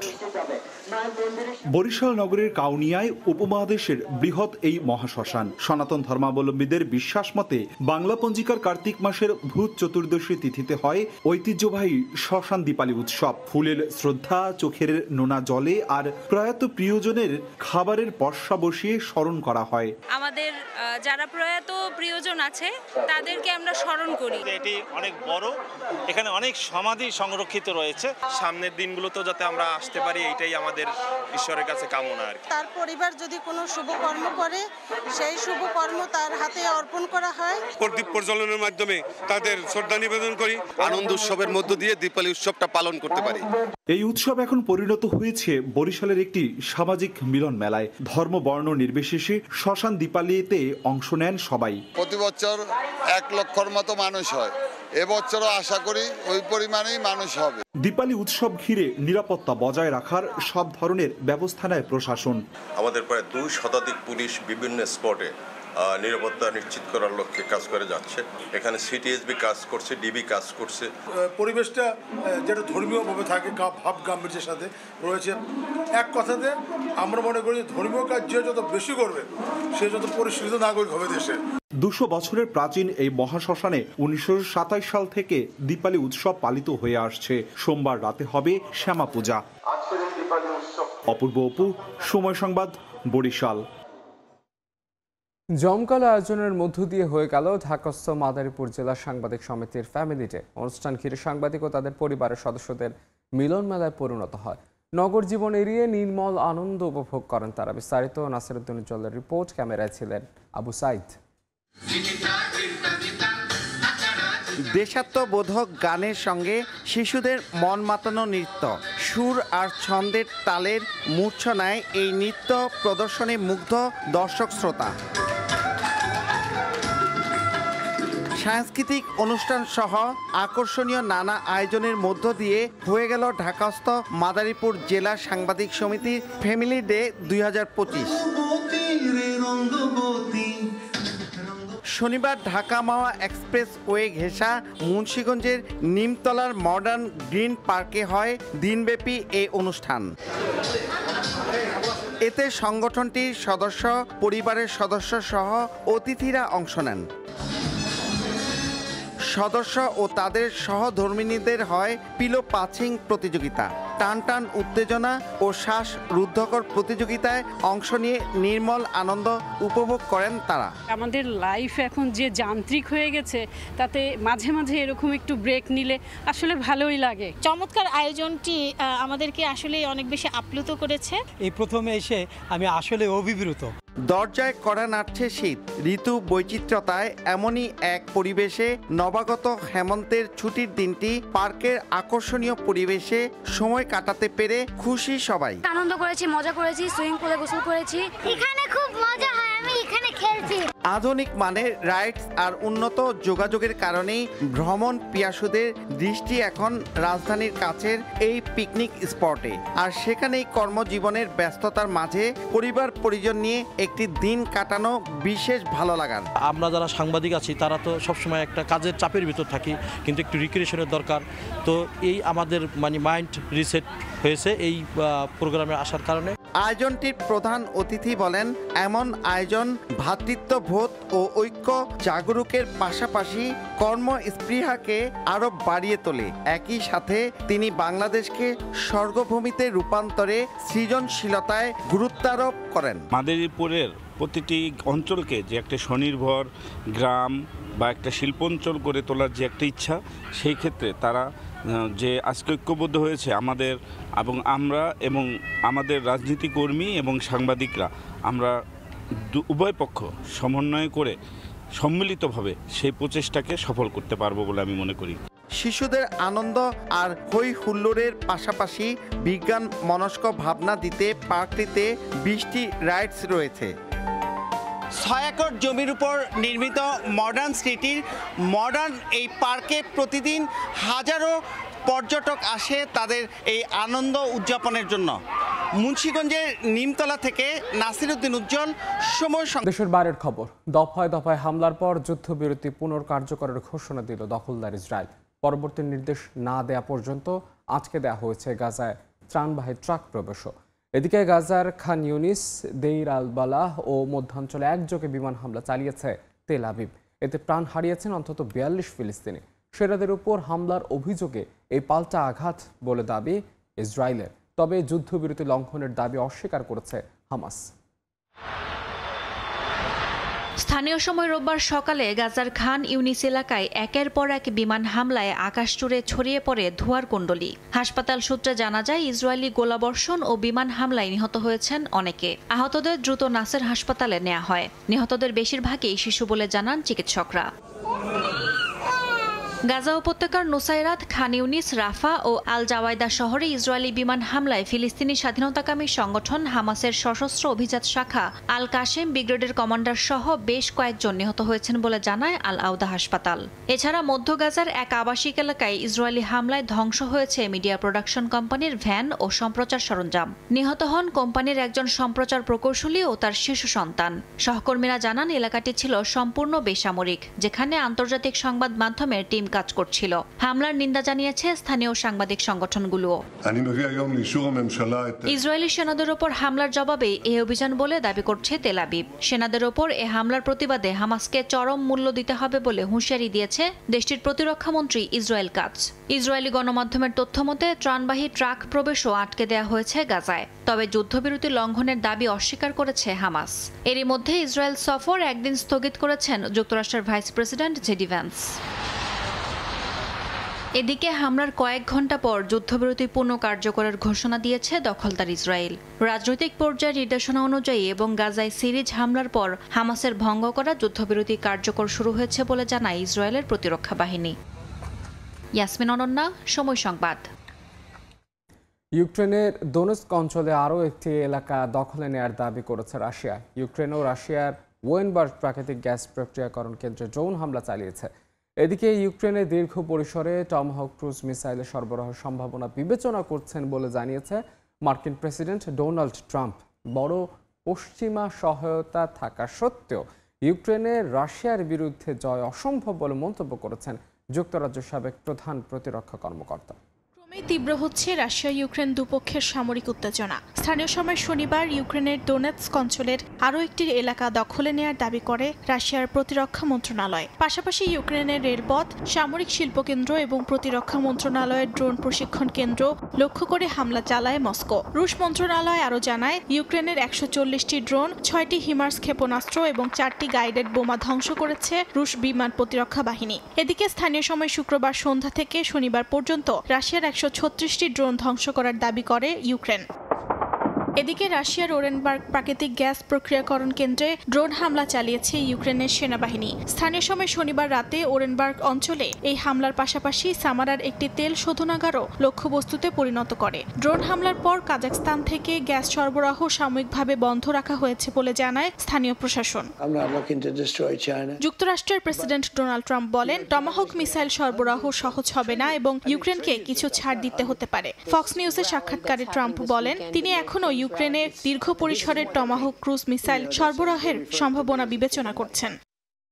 যুক্তরাজ্যের সাবেক প্রধান প্রতিরক্ষা কর্মকর্তা ফিল্ড মার্শাল ডেভিড রিচার্ডস বলেন, বড় পশ্চিমা সহায়তা থাকা সত্ত্বেও ইউক্রেনের রাশিয়ার বিরুদ্ধে জয় অসম্ভব। তিনি বলেন, পশ্চিমারা শুধু ইউক্রেনকে লড়াইয়ে উৎসাহিত করেছে, তবে জয়ের জন্য প্রয়োজনীয় উপকরণ দেয়নি। একমাত্র সম্ভাব্য পরিস্থিতি হল সরাসরি ন্যাটোর হস্তক্ষেপ। এদিকে হাঙ্গেরি কেন পুতিন ট্রাম্প শীর্ষ সম্মেলন আয়োজন করবে তা জানিয়েছেন দেশটির প্রধানমন্ত্রী ভিক্টর অরবান। ফেসবুক পোস্টে তিনি লেখেন, ইউরোপে একমাত্র হাঙ্গেরি শান্তির পক্ষে। তিনি আরও উল্লেখ করেন, হাঙ্গেরি অবিচলভাবে সংঘাতের কূটনৈতিক সমাধানকে সমর্থন করেছে। অর্জিতা শেহজিন, সময় সংবাদ।